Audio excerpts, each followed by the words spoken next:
This is Picasso's Two Women Running on the Beach, which he painted in 1922 during his Neoclassical period. And this is actually one of my favorite Picasso paintings. And one of the reasons is that the composition is so rich and complex. What I'd like to do is actually discuss the composition. I'd like to do that by focusing just on one feature of this painting. And I want to illustrate the role that this one feature plays in helping Picasso accomplish a bunch of different composition objectives. And that feature is this particular arm. Now, what's notable about this arm is the exaggerated size compared to the other arms. So you can see how long it is and how wide it is, or how large the implied circumference is compared to the other arms. And this is especially noteworthy because, as you can see, this arm is actually closer to the viewer. So this arm should appear to be the largest because it's closer to the viewer than this arm, but it's not. This arm is further away, yet it's large. So what Picasso's doing here is exaggerating the size of this arm in order to accomplish certain composition goals. And this is actually one of the big advantages he gained when he moved from the pure realism of his youth to a more abstract portrayal of the human form, right? A more cartoonish, unrealistic portrayal of the human form. By moving in this more abstract direction, this gives him the freedom to distort the human body when he needs to or wants to in order to accomplish certain goals in composition. Now, one of the goals that Picasso accomplishes by exaggerating the size of this arm is it's a mechanism by which he can fill the canvas with the subject of the painting. So I view these two figures together, they're sort of fused together into a single figure or a single subject, right? So if we view the two characters together as being the subject of the painting, we can see that they're off center to the left, which is common when you have the subject of a painting facing in a certain direction. You usually have less space behind them and more space in front of them in the direction they're facing or moving in. So this makes sense that Picasso is making these figures off center to the left, but he still wants to fill the entire canvas with the figure, with the subject. So he extends this arm and makes it longer. So first of all, he's having the arm extended out, right? Then he's exaggerating the length, but then he's also exaggerating the width of the mass because he wants the mass of the arm to sort of be in balance with or match the mass of the fused figures to the left here. So again, that's the first goal he accomplishes is he's filling the entire canvas with the subject matter by exaggerating the size of this arm. The second thing that exaggerating the length of the arm allows him to do is it allows him to sort of create a circle.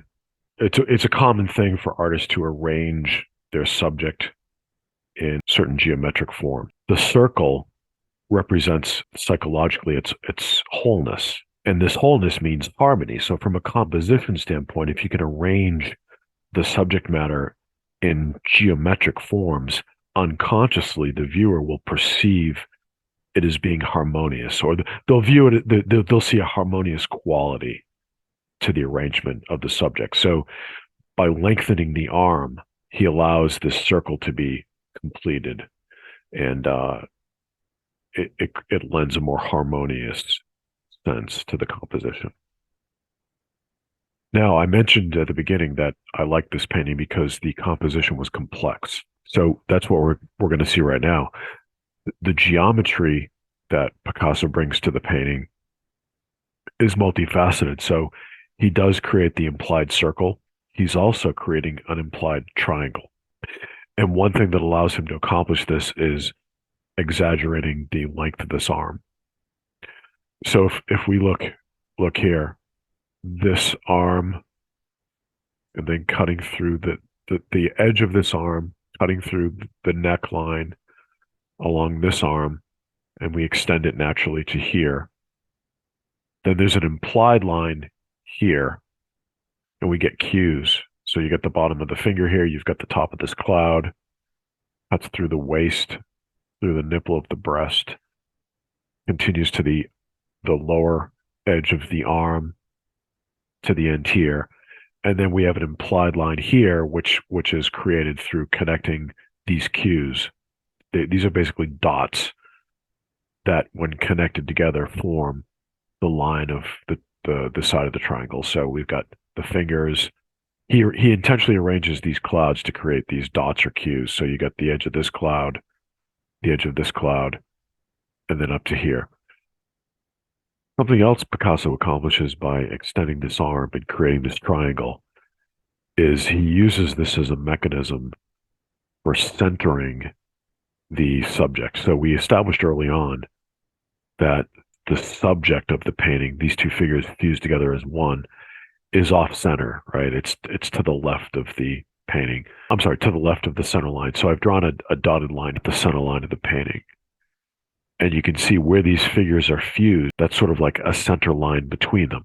And Picasso engineers the composition so there are cues above and below this center line that allow you to unconsciously perceive a vertical line. This line extends up through the nipple. There's a sort of like a shadow line here, and then up through these cues in the cloud. And then beneath it, cuts through the knee, and then you see he's got this color here, this whitish color here, that extends straight down here. And then this line extends to the bottom here. So we've got this vertical line, which is this view that as being the center line between the two figures. Then we have the center line of the painting. What he does here is he provides a counterbalancing line that's equidistant from the center line of the painting. And that's created by the top of the triangle. Just like over here, he provides cues that allow you to see an implied line here. And we usually perceive this unconsciously, right? But if you look at the top of the triangle here, extends down, you cut through the elbow, then you've got the line created by the neck, cut through the center of the breast, hit this point here, there's a shadow point here, and it extends down. So you can see what's happening here. He's creating this vertical line that's equidistant to the right to offset this center point between the two figures, which essentially serves as a way to center the figure. So it's both off-centered and centered. What we do is when we perceive this line unconsciously and this line unconsciously, we see this as being the center point between them, which is the center point of the painting. So we have even more geometry here. So in addition to creating the circle and the triangle, we actually see a full diamond or a square that's, tilted on its side. So if we look here, there's this implied line, which was a line in the triangle we showed. Then we have a line extending down through the leg here, through this line here, to this point.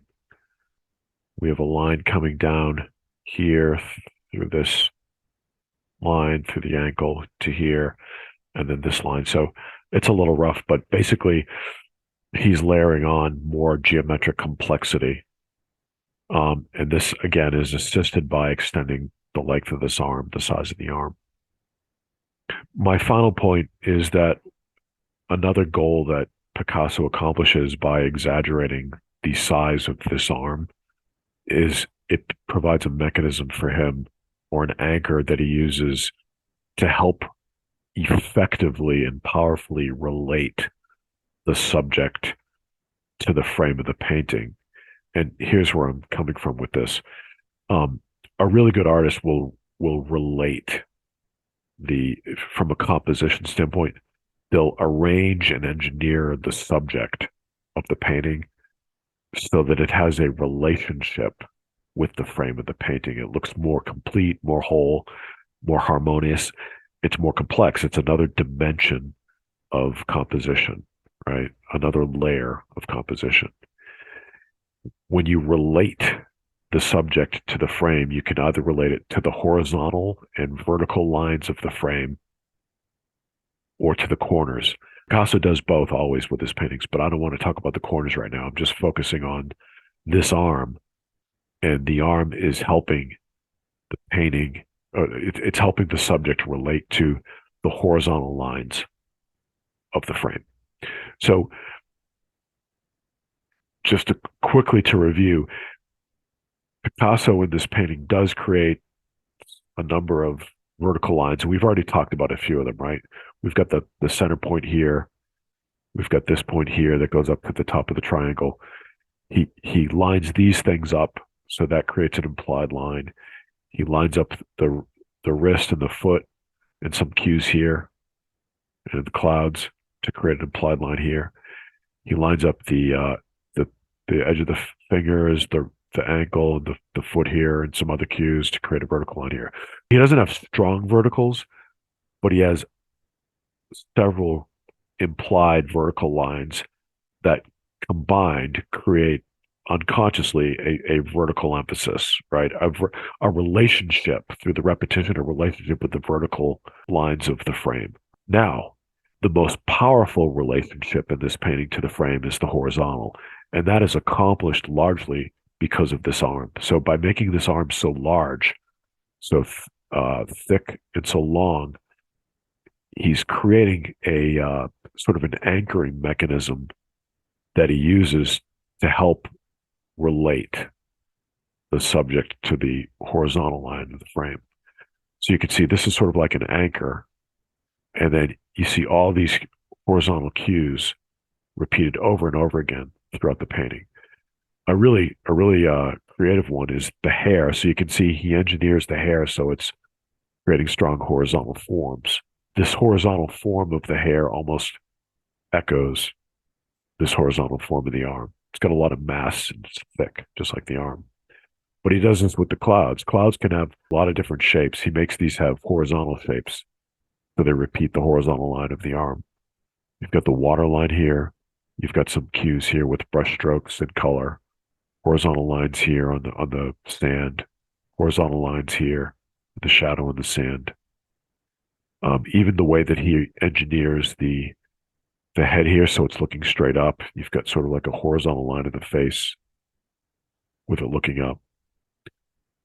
So that's it. You can see my point here by exaggerating the size of this arm. It really becomes a real powerful mechanism that Picasso uses in many different ways to make this a really complex composition, which is what helps make this painting really a masterwork.